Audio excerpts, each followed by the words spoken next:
Hello student, তোমরা যারা ক্যালকাটা ইউনিভার্সিটির আন্ডারে ফিফথ সেমিস্টারের ছাত্রছাত্রী আছো এবং তোমাদের ইতিহাস পাস কোর্সে ডিএসসি A2 পেপার আছে, তোমাদের জন্য আজকের ক্লাসটা খুবই গুরুত্বপূর্ণ। আজকের ক্লাসে তোমাদের একটি গুরুত্বপূর্ণ 20 নম্বরের প্রশ্নের উত্তর নিয়ে আলোচনা করব। প্রশ্নটা কি আছে? প্রশ্নটা আছে ইটালির ঐক্য আন্দোলন সম্পর্কে একটি প্রবন্ধ লেখো। এই প্রশ্নটা তোমাদের জন্য মোস্ট ইম্পর্ট্যান্ট একটা প্রশ্ন।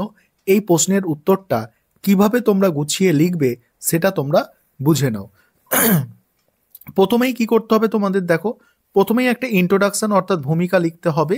সেখানে কি লিখবে দেখো, ইটালির ঐক্য আন্দোলন ছিল একটি দীর্ঘকালীন রাজনৈতিক ও সামাজিক প্রক্রিয়া যা 19 শতকের প্রথমার্ধ থেকে শুরু হয়েছে এবং 1871 সালে ইটালির সম্পূর্ণ একীকরণের মাধ্যমে সমাপ্ত হয়।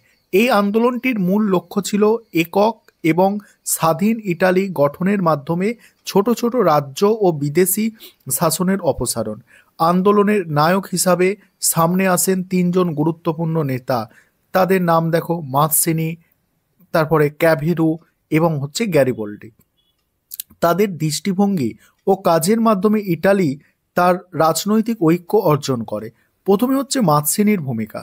সেখানে কি বলা হচ্ছে দেখো, মাৎসিনি ইটালির ঐক্য আন্দোলনের অন্যতম প্রধান তাত্ত্বিক ও নেতৃত্বস্থানীয় ব্যক্তি ছিলেন।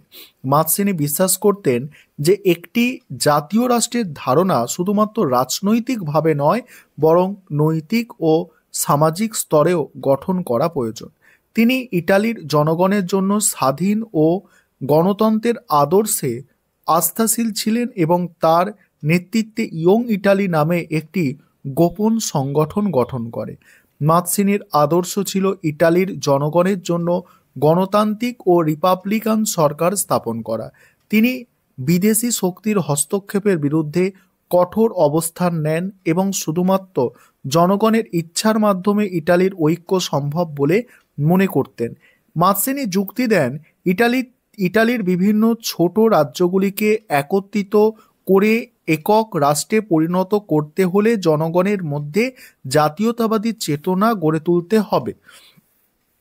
তারপরে কি বলা হচ্ছে, যদিও মাৎসিনির পরিকল্পনা তার জীবদ্দশায় সম্পূর্ণরূপে সফল হয়নি, তার আদর্শ এবং কর্মকাণ্ড ইটালির জাতীয়তাবাদী আন্দোলনের জন্য এক গুরুত্বপূর্ণ ভিত্তি স্থাপন করে।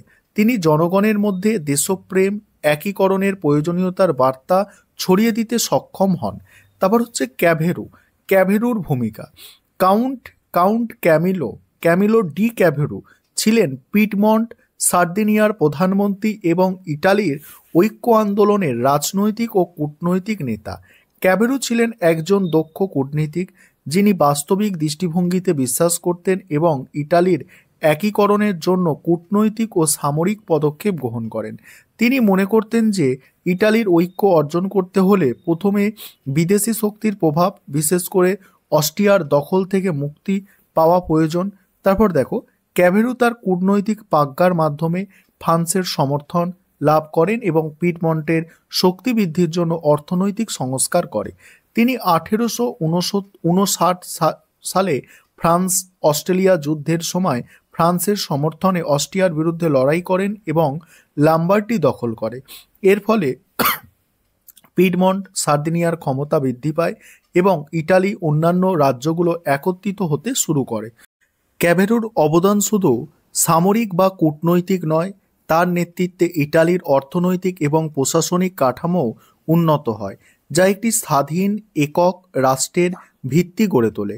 তিনি যুক্তি দিয়েছিলেন যে ইটালির ঐক্য শুধু সামরিকভাবে নয়, অর্থনৈতিক ও রাজনৈতিক সংহতিকরণের মাধ্যমে অর্জন করতে হবে। তারপর দেখো গ্যারিবল্ডির ভূমিকা। সেখানে কি বলা হচ্ছে, গ্যারিবল্ডি ইটালির ঐক্য আন্দোলনের সামরিক নেতা হিসাবে প্রভাবশালী ভূমিকা পালন করেন। তিনি ছিলেন একজন বীর যোদ্ধা ও জনপ্রিয় নেতা যিনি তার রেড শাটার মানে সেই লাল কুর্তা বাহিনী ছিল, সেটা বাহিনী নিয়ে সিসিলি ও দক্ষিণ ইতালির জয় করেন। গ্যারিবল্ডির সাহসিকতা এবং জনপ্রিয় নেতৃত্ব তাকে সাধারণ মানুষের মধ্যে জনপ্রিয় করে তোলে এবং তার নেতৃত্বে ইটালির দক্ষিণ অংশ একীভূত হয়। 1860 সালে গ্যারিবল্ডি তার বিখ্যাত অভিযান শুরু করে, যাকে এক্সপিডিশন অব দ্য থাইল্যান্ড বলা হয়। তিনি সিসিলি ও নেপলসের রাজ্যগুলিতে অভিযান পরিচালনা করে, সেখানে রাজতান্ত্রিক শাসন উৎখাত করেন এবং সেগুলিও পিডম্যান্টের অধীনে নিয়ে আসেন। তার লক্ষ্য ছিল ইটালির একটি পূর্ণাঙ্গ ঐক্য গঠন করা এবং জনগণের ইচ্ছার ভিত্তিতে গণতান্ত্রিক রাষ্ট্র প্রতিষ্ঠা করা।